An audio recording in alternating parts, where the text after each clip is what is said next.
বন্ধুরা, আপনাদের সবাইকে সীমা রান্নাঘরে স্বাগত। আজ আমি বানাবো ম্যাঙ্গো বল। ম্যাঙ্গো বল বানাবার জন্য দেখুন এখানে আমি 2 কিলো আম নিয়ে নিয়েছি। তো এই আমগুলো কাঁচা আম, তো এইগুলোকে আমি সুন্দর করে খোসাগুলো ছাড়িয়ে নেব। তো আপনারা আমার সঙ্গে থাকুন, পুরো ভিডিওটা দেখুন, স্কিপ করে যাবেন না। সম্পূর্ণ ভিডিওটা দেখে ফুল ওয়াশ করুন। আর আমার এই রেসিপিটা আপনাদের কেমন লাগলো সেটা কমেন্ট করে জানান। যদি ভালো লাগে তাহলে একটা লাইক করুন, শেয়ার করুন। আর যারা আমার চ্যানেলটা নতুন দেখছেন তারা অবশ্যই একটা সাবস্ক্রাইব করুন। পাশে বেল আইকনটি ক্লিক করুন, যাতে করে প্রতিদিন যে আমি ভিডিওগুলো ছাড়ছি সেই ভিডিওগুলো সবার প্রথমে আপনাদের কাছে পৌঁছে যায়। আর যারা ফেসবুক পেজ থেকে দেখছেন তারা ফেসবুক পেজটি ফলো করে আমার সঙ্গে থাকুন। তো আপনারা আমার সঙ্গে থেকে পুরো ভিডিওটা দেখে নিন। তো দেখুন আমি এই যে আমগুলো নিয়েছি, আমগুলোকে কিন্তু আমি ভালো করে ধুয়ে নিয়েছি গোটা অবস্থাতেই। এখন আমি এই সম্পূর্ণ আমগুলোর খোসাগুলো ছাড়িয়ে নেব, ছাড়িয়ে কেটে নেব, তারপর আমি আপনাদের আবার দেখাবো। তো আগে কেটে নিই। তো দেখুন আমগুলোকে আমি সমস্ত কেটে রেডি করে নিয়েছি, খোসাগুলো ছাড়িয়ে পরিষ্কার করে সুন্দর করে এরকম পাতলা পাতলা করে কেটেছি।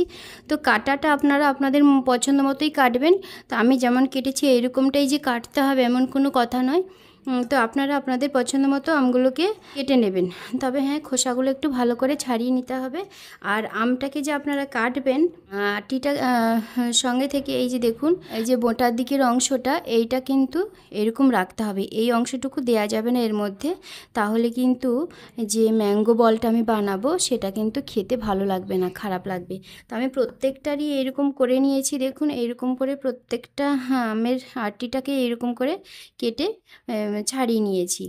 তো চলুন আমগুলোকে আমি প্রথমে সেদ্ধ বসিয়ে দিই। দেখুন আমি একটা পাত্র উনুনে বসিয়ে দিয়েছি, আর পাত্রের মধ্যে আমি জল দিয়ে দিয়েছি 2 কাপ পরিমাণ। তো জলটা গরম হয়ে গেছে, এই জলের মধ্যে আমি দিয়ে দেবো আমগুলোকে। তো আমগুলোকে আমি খুব ভালো করে সেদ্ধ করে নেব। আমগুলো দিয়ে দিয়েছি, এখন দিয়ে দেবো আমি সামান্য একটু হলুদের গুঁড়ো, খুব সামান্য, খুব বেশি নয়, হালকা, যাতে কালারটা সুন্দর থাকে সেই জন্য আমি হলুদের গুঁড়োটা দিয়ে দিয়েছি। এখন আমি ঢাকা চাপা দিয়ে দেব। এখন ঢাকা চাপা দিয়ে দিচ্ছি। তো ঢাকা চাপা দিয়ে দিয়েছি, যতক্ষণ না খুব ভালোভাবে সেদ্ধ হচ্ছে ততক্ষণ আমি আমটাকে জাল করে নেব।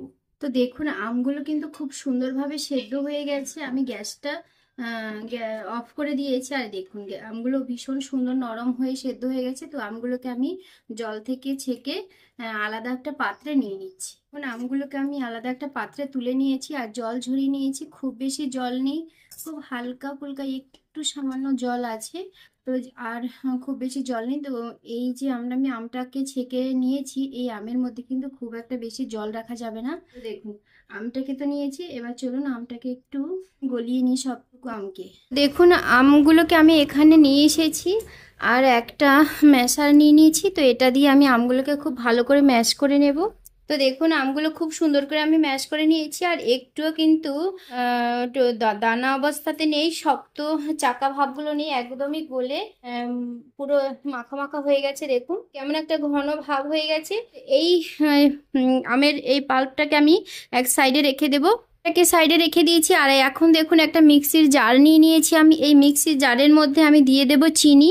তো ওখানে যেহেতু আমি 2 কিলো আম নিয়ে নিয়েছিলাম, তো 2 কিলো আমের মধ্যে আমি 1.5 কিলো চিনি দেব।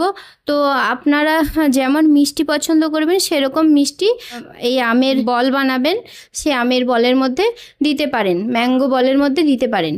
এখানে আমি 500 গ্রাম চিনি নিয়েছি। 500 গ্রাম চিনি আমি প্রথমে গুঁড়ো করে নেব, তারপরে আমি বাদবাকি চিনিটাকেও গুঁড়ো করে নেব। তো দেখুন চিনিগুলো আমি সমস্ত গুঁড়ো করে নিয়েছি। এখানে 1.5 কিলো চিনি আছে। আর এখানে আমি 2 চামচ পরিমাণ নুন নিয়েছি। এই নুনটাকেও আমি এই আমের মধ্যে দিয়ে দেব। তো দেখুন এই যে আমটাকে আমি যে ম্যাশ করে নিয়েছি একদমই সুন্দরভাবে করে নিয়েছি, একটুকুও লাম্পস নেই, দলাভাব নেই। দেখুন একদম নরম হয়ে গেছে। এইরকম কিন্তু একদম নরম করে নিতে হবে। তারপরেও যদি আপনাদের মনে হয় যে দলাভাবটা থাকতে পারে, আমের শক্ত অংশ থেকে যেতে পারে, তাহলে কিন্তু একটু ছেঁকে নিতে হবে। বড় যে জুস ছাকার যে ছাঁকনি হয় সেই ছাঁকনিতেও কিন্তু ছেঁকে নিতে পারেন। আবার কোনো যে কাপড় হয়, যে কাপড়ের মধ্যে দিয়ে ছেঁকে নিতে পারেন। তাতে গিয়ে হবে যে যে আমের যে দানা অংশগুলো থাকবে সেই দানা অংশগুলো আর আমের এই যে পাকটা এটা কিন্তু আলাদা হয়ে যাবে।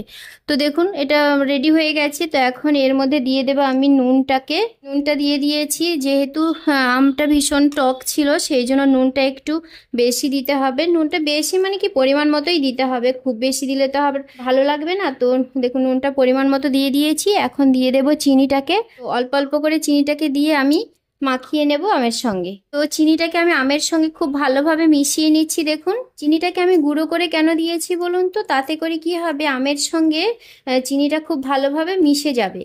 আর যদি দানা ভাব অবস্থাতেই চিনিটাকে দিয়ে থাকি তাহলে কিন্তু চিনিটা মিশতে অনেকটা সময় লাগবে। সেই জন্য আমি চিনিটাকে এইভাবে গুঁড়ো করে দিয়ে দিয়েছি। তো চিনিটা আমি যতটা দিয়েছি আপনারাও যে এতটাই দিতে হবে আপনাদের তার কোনো মানে নেই, কারণ যে যেমন মিষ্টি পছন্দ করবেন সেই রকমই কিন্তু চিনিটা আপনারা দেবেন। তো দেখুন যেহেতু আমি চিনিটা দিয়েছি, দেখুন আমের এই কাজটা কিন্তু অনেকটাই পাতলা হয়ে গেছে। তো এইরকম পাতলা হয়ে গেছে, আরও হয়তো পাতলা হয়ে যাবে। আমি চিনিটা আরও একটু পরিমাণ দিয়ে দিচ্ছি। চিনিটা আমি আরও দিয়ে দিয়েছি, দিয়ে এবারেও ভালো করে মিশিয়ে নিচ্ছি। চিনিটা আমি দিয়ে খুব ভালো করে আমের সঙ্গে মিশিয়ে নিয়েছি। তো এখন আমি আমটাকে একটু রেস্টে রেখে দেব।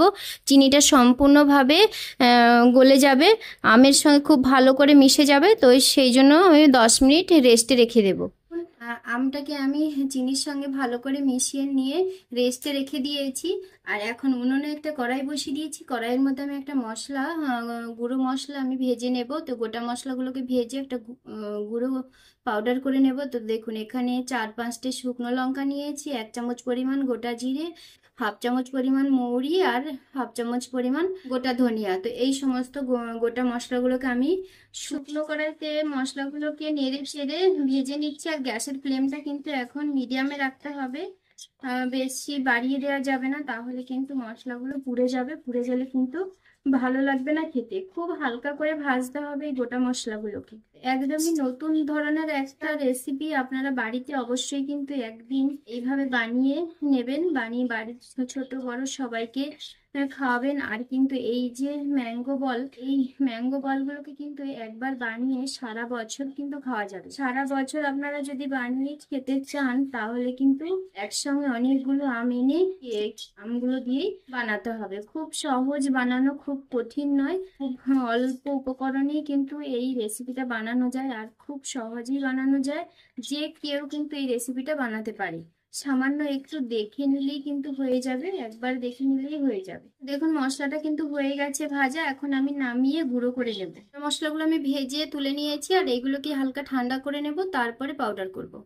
যে দেখুন আমের যে কাজটা আমি নিয়েছিলাম চিনি মিশিয়ে, দেখুন একদম জেলির মতো হয়ে গেছে। দেখতে কিন্তু দারুণ লাগছে, খেতে যে ম্যাঙ্গো বলটা যে এত টেস্টি হবে কল্পনার বাইরে। তো এখন আমি এইগুলোকে জাল করে নেব।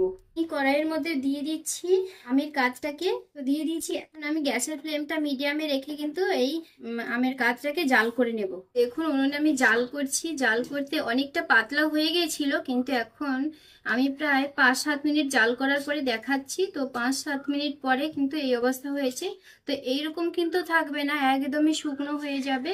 যে যতক্ষণ না পুরো শুকিয়ে একদম আঠালো একটা ভাব হয়ে যাচ্ছে ততক্ষণ ধরে কিন্তু আমি এইভাবে জাল করে যাবো। আর গ্যাসের ফ্লেমটা কিন্তু এখন আমি বাড়িয়েই দেবো। গ্যাসের ফ্লেমটা বাড়িয়ে দিয়ে কিন্তু জাল করে নেব। এই অবস্থাতে কিন্তু খুব সাবধানে জাল করতে হবে, না হলে এই যে ফাটছে এইগুলো কিন্তু মুখে চোখে পড়তে পারে, তাহলে এটা খুব বিপদ ঘটতে পারে। সেই জন্য খুব সাবধানে কিন্তু এই কাজটা করতে হবে। বলুন দেখি আমটা কেমন হয়েছে। এই যে দেখুন এটা কিন্তু অনেকটা ঘন হয়ে গেছে, অনেকটা ঘন হয়ে গেছে। এখন আমি দিয়ে দেব যে গোটা মশলাগুলোকে আমি ভেজেছিলাম তখন, সেই গোটা মশলাগুলোকে আমি গুঁড়ো করে নিয়েছি। তো সেইগুলোকে দিয়ে দিচ্ছি। গোটা মশলাগুলোকে দিয়ে এখন খুব ভালো করে আমি মিশিয়ে নেব। এর মধ্যে খুব ভালো করে কিন্তু মিশিয়ে নিতে হবে। এখনো কিন্তু জাল করা হয়নি, আর 5-7 মিনিট 10 মিনিট আমি জাল করব, তারপরেই নামিয়ে দেব। আমি জেলিটা পুরো রেডি হয়ে গেছে, আর দেখুন কতটা ঘন হয়ে গেছে। এই যে দেখুন। এখন আমি কি করব, এটাকে নামিয়ে দেব, নামিয়ে ঠান্ডা করতে দেব। তো গ্যাসটা আমি অফ করে দিয়েছি, নামিয়ে নিচ্ছি। আমি একটা থালা নিয়ে নিয়েছি স্টিলের। তো এই থালাটার মধ্যে আমি সরষের তেল মাখিয়ে নিয়েছি। তো এখন আমি এই থালাটার মধ্যেই কিন্তু এই যে আমের জেলিটা এটাকে নামিয়ে ঠান্ডা করতে দেব। পুরোটাকে আমি থালায় নিয়ে নিয়েছি। এখন আমি থালায় এভাবে সমান করে দিয়ে দেবো। তো আমি এখানে একটা থালাতে দিয়েছি, আমার অনেকটা টাইম লাগবে শুকোতে।